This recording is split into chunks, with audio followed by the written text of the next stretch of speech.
नमस्कार। बुनियादी बातें के 8वें एपिसोड में आपका स्वागत है। इस सीरीज़ में हम दुनिया भर की बातें करते हैं, साइंस की, हिस्ट्री की, सोसाइटी की, लेकिन हमेशा करते हैं बुनियादी बातें। और आज के एपिसोड में हम पिछले एपिसोड के टॉपिक को आगे ले जाएंगे और बात करेंगे इंडियन डेमोक्रेसी की, खास करके भारतीय लोकतंत्र की। आपसे अनुरोध है कि इस एपिसोड को देखने से पहले पिछला एपिसोड, जिसका टाइटल डेमोक्रेसी था, डेफिनेटली देखें, क्योंकि इस एपिसोड में हम पिछले एपिसोड की कई बातों को रेफर करेंगे। हम इंडियन डेमोक्रेसी की अलग से बात क्यों कर रहे हैं? क्योंकि हमने पिछले एपिसोड में दो चीज़ें देखी हैं। पहली यह कि डेमोक्रेसी कोई ऑब्वियस चीज़ नहीं है। डेमोक्रेसी एक अच्छा सिद्धांत है जिसको वाकई में काम कराने के लिए पूरे डेमोक्रेटिक सिस्टम को सही से डिज़ाइन और इम्प्लीमेंट करना होता है। दूसरा ये कि भले ही डेमोक्रेसी को डिज़ाइन करना मुश्किल काम है, मानव सभ्यता के इतिहास को देखते हुए इसके अलावा कोई चारा नहीं है। कोई और शासन तंत्र तो सैद्धांतिक रूप में भी काम नहीं करेगा। इसलिए डेमोक्रेसी को काम करवाना ज़रूरी है हम सबके लिए, और इसलिए इंडियन डेमोक्रेसी की निटिग्रिटी हमें समझने की ज़रूरत है। कैसे इंडियन डेमोक्रेसी डिज़ाइन की गई है ताकि वह काम करे, और उसको समझने के बाद ही हम यह समझ सकते हैं कि कहाँ कहाँ वो डिज़ाइन सफिशिएंट नहीं है।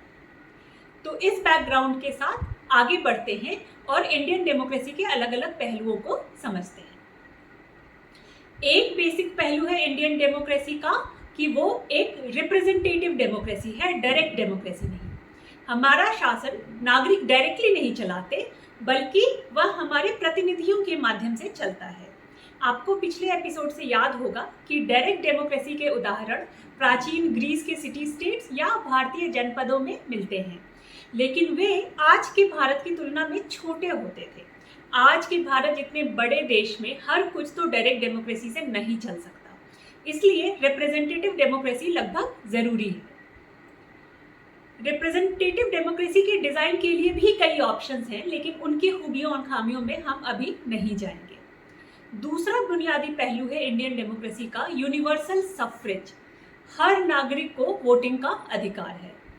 इसको हम एक बड़े समता के अधिकार का हिस्सा भी मान सकते हैं, लेकिन यूनिवर्सल सफ्रेज अपने आप में भी बहुत पावरफुल और ज़रूरी आइडिया है, जो कि हिस्टोरिकली बहुत मुश्किल से, बहुत संघर्षों के बाद दुनिया में एक्सेप्टेबल हुआ है।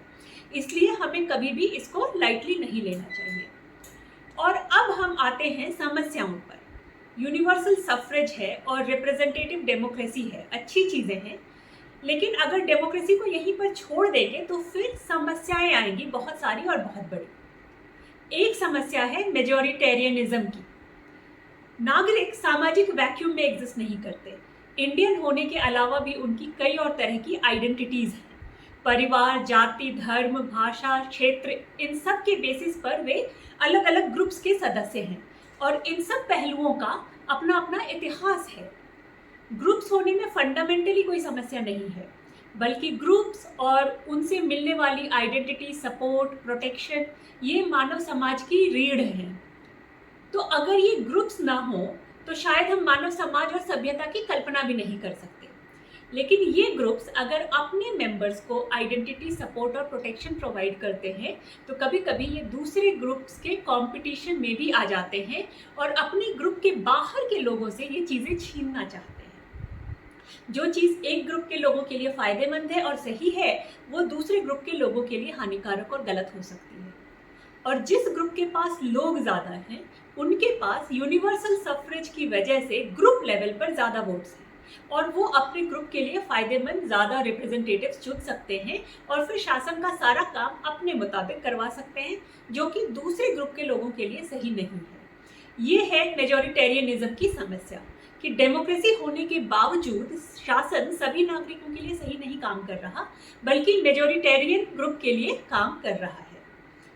दूसरी समस्या है स्टेट पावर की। लोकतांत्रिक सरकार हो या किसी और तरीके की सरकार, जो लोग शासन तंत्र का हिस्सा होते हैं उन्हें पावर मिलती ही मिलती है, और जब इंसान को पावर मिलती है तो उसके दुरुपयोग की संभावना होती ही होती है। तो सिर्फ इसलिए कि शासन करने वालों को नागरिकों ने चुना है, उससे ये गारंटी नहीं होती कि शासन तंत्र के पास जो पावर है उसका उपयोग जनता के खिलाफ नहीं होगा।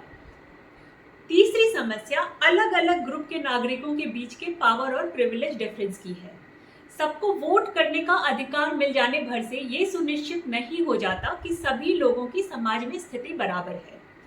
पावर सिर्फ कानून से ना डरने वाले, मारपीट करने वाले गुंडों की शांतिप्रिय नागरिकों पर ही नहीं होती है, बल्कि कास्ट, क्लास, जेंडर, सरकारी पोजीशन, पैसों की वजह से भी एक ग्रुप की दूसरे ग्रुप के ऊपर या एक इंसान की दूसरे इंसान के ऊपर पावर होती है। और गुंडों की पावर की तुलना में इनसे डील करना ज़्यादा मुश्किल होता है, क्योंकि इनके पावर और प्रिविलेज थोड़े सटल कॉन्सेप्ट्स हैं और इस पर हमें ज़्यादा ध्यान देने की ज़रूरत है। आप समता या इक्वालिटी वाला हमारा एपिसोड ज़रूर देखें, एपिसोड नंबर 4। पावर और प्रिविलेज पर हम बाद के किसी और एपिसोड में और भी बातें करेंगे, लेकिन अभी के लिए यह ध्यान रखना काफ़ी है कि वोटिंग का अधिकार दे देने से या सबके लिए एक जैसे नियम बना देने भर से डेमोक्रेसी का आदर्श सुनिश्चित नहीं हो जाता है। स्पेसिफिक लोगों या ग्रुप के पावर और प्रिविलेज को पहचानना और उससे आने वाली समस्याओं से जूझना जरूरी होता है।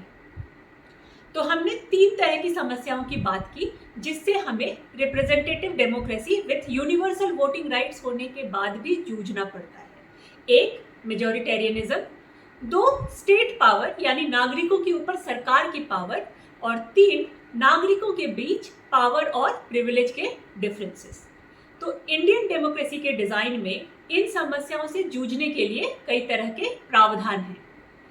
सबसे बड़ा प्रावधान हमारा संविधान है। हमारी डेमोक्रेसी कॉन्स्टिट्यूशनल है। इसका मतलब यह है कि हमारे इलेक्टेड प्रतिनिधि चुने जाने के बाद अपनी मनमर्जी से शासन नहीं चला सकते, उन्हें संविधान के अनुसार काम करना पड़ता है। संविधान में जो हमें मौलिक अधिकार मिले हैं वो हमें स्टेट पावर के और दूसरे नागरिकों या ऑर्गेनाइजेशंस के पावर और प्रिविलेज के गलत इस्तेमाल से बचाते हैं। ये हमें मेजॉरिटेरियनिज्म से भी बचाते हैं, क्योंकि हमारा शासन तंत्र कुछ ऐसा नहीं कर सकता जिससे माइनॉरिटी के लोगों के मौलिक अधिकारों या दूसरे संवैधानिक प्रावधानों का हनन हो। हमारी डेमोक्रेसी के डिजाइन में डिवीजन ऑफ पावर का बहुत महत्व है। सरकार के 3 अंग हैं जो एक दूसरे से इंडिपेंडेंट है, विधायिका या लेजिस्लेचर, कार्यपालिका या एग्जीक्यूटिव और न्यायपालिका या जुडिशरी। उनका एक दूसरे से इंडिपेंडेंट होना स्टेट पावर को एब्सोल्यूट होने से रोकता है। इसलिए अगर हमारी विधायिका कोई ऐसे कानून बनाती है जो कि संवैधानिक नहीं है, किसी के अधिकारों का हनन करते हैं, या हमारी कार्यपालिका पुलिस की फोर्स का गलत इस्तेमाल करती है, तो न्यायपालिका उनके खिलाफ निर्णय देकर उन्हें रोक सकती है। लेकिन न्यायपालिका की पावर भी एब्सोल्यूट नहीं है। न्यायपालिका कोई कानून या काम विधायिका पर या कार्यपालिका पर थोप नहीं सकती। कार्यपालिका अपना उल्लू सीधा करने के लिए कानून खुद नहीं बना सकती, विधायिका ही कानून बना सकती है।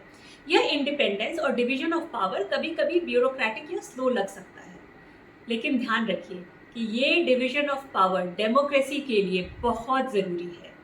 इसके डिज़ाइन में, प्रोसेसेस में हो सकता है कि इम्प्रूवमेंट्स की ज़रूरत हो, लेकिन जो लोग जोश में आकर यह डिवीजन ऑफ पावर हटाना चाहते हैं, किसी एक इंसान या ऑर्गेनाइजेशन के हाथ में सारी पावर्स दे देना चाहते हैं, वो बेसिकली डेमोक्रेसी को तानाशाही में कन्वर्ट कर देना चाहते हैं। और जैसा कि हमने पिछले एपिसोड में डिस्कस किया था कि तानाशाही किसी चीज़ का समाधान नहीं है। विधायिका, कार्यपालिका और न्यायपालिका के विभाजन के अलावा भी सरकार में दूसरे तरीके के डिविजन्स हैं पावर और काम के, जैसे कि गवर्नमेंट्स के अलग अलग levels, central government, state governments और लोकल गवर्नमेंट्स। इससे एक तरह से रीजनल मेजॉरिटेरियनिज्म को अवॉइड किया जा सकता है। इससे ये सुनिश्चित होता है कि नॉर्थ ईस्ट की किसी छोटे राज्य के बारे में निर्णय यूपी में बैठे हुए लोग नहीं ले रहे हैं सिर्फ इसलिए कि यूपी की पॉपुलेशन बड़ी है। हमारे संविधान में सेंट्रल, स्टेट और लोकल गवर्नमेंट्स के लिए अलग अलग कार्य क्षेत्र निर्धारित हैं और डिवीजन ऑफ पावर में ये भी एक महत्वपूर्ण भूमिका निभाते हैं। इनके अलावा free press, freedom of speech, कई तरह के कानून जो मार्जिनलाइज लोगों को प्रोटेक्ट करते हैं और कानून जो बिना गिल्ट साबित हुए किसी को मुजरिम नहीं करार देते हैं, इस तरह के हमारे संविधान, कानून, सरकारी नीतियों इत्यादि में कई छोटे बड़े प्रावधान हैं जो यह सुनिश्चित करना चाहते हैं कि डेमोक्रेसी वाकई में सबके लिए काम करे। कभी कभी वे ऑब्वियस नहीं लगते हैं, लेकिन आने वाले एपिसोड्स में हम अलग अलग इनमें से कईयों के बारे में विस्तार से बात करेंगे। अभी के लिए ये एपिसोड यह कहकर ख़त्म करना चाहूँगी कि इंडियन डेमोक्रेसी एक बहुत कॉम्प्लिकेटेड इंस्टीट्यूशन है। डेमोक्रेसी का आना, उसका काम करना, उसे बचा कर रखना ये वन टाइम टास्क नहीं है। ये हमें हर रोज़ करते रहने की ज़रूरत होती है। और मानव समाज इतना बड़ा और विस्तृत है, हमारा अपना देश इतना बड़ा और विविधताओं से भरा हुआ है कि यह आसान काम नहीं है।